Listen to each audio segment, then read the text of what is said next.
السلام علیکم ورحمۃ اللہ وبرکاتہ نحمده ونصلی علی رسولہ الکریم اما بعد۔ آج کا سبق سن لیجئے۔ آج کے سبق کی سرخی ہے سخاوت سے دوستی کیجئے، پارٹ نمبر 92، سلسلہ وار قصہ حضرت عثمان ابن مظعون کا اور ان کی قربانی کا۔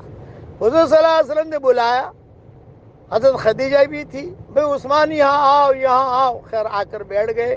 بتا کیا کہتے ہو محمد، تم کیا کہتے ہو؟ آپ نے فرمایا تم بیٹھو، بات تو کرو، رشتہ نہ توڑو ہم سے، دوستی ختم نہ کرو۔ اتنے میں حضور صلی اللہ علیہ وسلم جو ہے ایک دم سے آسمان کی طرف دیکھا حضور نے، پھر نگاہ نیچی کی، پھر بائیں طرف آسمان کے اوپر دیکھا، پھر نگاہ نیچی کی، پھر داہنی طرف آسمان کی طرف دیکھا، نگاہ نیچی کی۔ عثمان ابن مظعون جو ہے یہ دیکھ رہے تھے سارا منظر۔ پھر جب آپ یعنی ٹھیک ٹھاک ہو گئے، بیٹھ گئے، تو عثمان ابن مظعون نے کہا کہ محمد یہ تم نے کیا کیا؟ میری سمجھ میں نہیں ہے، مجھے آ کر بٹھایا، پلایا، کھجور کھلائی، سب کچھ کیا، لیکن کبھی آسمان کی طرف دیکھتے ہو، کبھی نگاہ نیچی کرتے ہو، کبھی داہنی طرف دیکھتے ہو، نگاہ نیچی کرتے ہو، یہ کیا کیا؟ تو حضور صلی اللہ علیہ وسلم نے فرمایا اس وقت میرے پاس فرشتہ آیا تھا اور قرآن کی آیت لے کر آیا تھا، وہ میں جو حاصل کر رہا تھا۔ اچھا، تو عثمان ابن مظعون نے کہا کہ قرآن کی کون سی آیت؟ تو حضور صلی اللہ علیہ وسلم نے یہ آیت پڑھی، ان اللہ یأمر بالعدل والاحسان وإيتاء ذی القربى وینہی عن الفحشاء والمنکر والبغی یعظکم لعلکم تذکرون۔ اللہ تعالیٰ عدل اور احسان کا حکم دیتا ہے اور رشتہ داروں کے ساتھ سلوک کا حکم دیتا ہے، فحشاء اور بغی اور غلط چیزوں سے بچنے کا کہتا ہے کہ وہ مت کرو۔ یہ آیت نازل ہوئی ہے۔ عثمان ابن مظعون نے کہا پھر سے پڑھو، پھر سے پڑھیے، پھر سے پڑھیے، پھر سے پڑھیے۔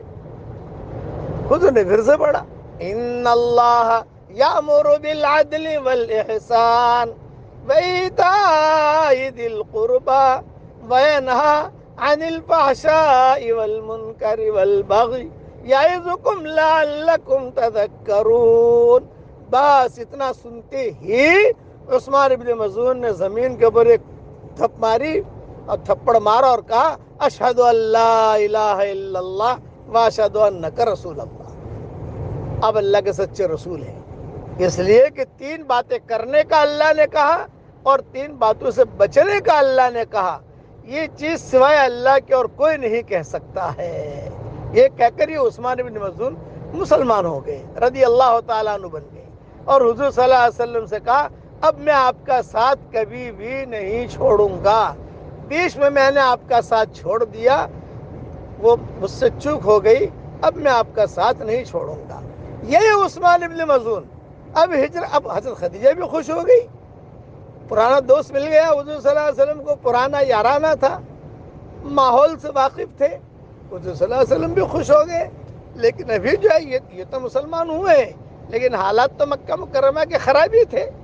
ابھی مکہ والے تو جو ہے وہ تو اپنے انمی تھے، ٹنے میں چل رہے تھے، بات مان نہیں رہے تھے، غلط باتیں کر رہے تھے حضور صلی اللہ علیہ وسلم کے سلسلے میں۔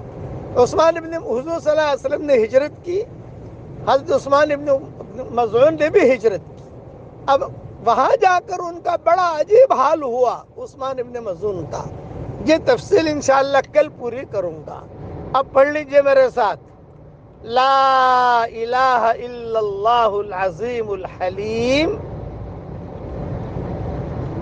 لا الہ الا اللہ رب العرش العظیم۔ حضور صلی اللہ علیہ وسلم یہ دعا، یہ جملے پڑھا کرتے تھے، داڑھی پر ہاتھ پھیرا کرتے تھے، پڑھا کرتے تھے۔ یہ جملے اللہ کو بہت پسند ہیں۔ بقیہ عثمان بن مظعون کی تفصیل، ان کے قصے کی کل انشاءاللہ پوری کروں۔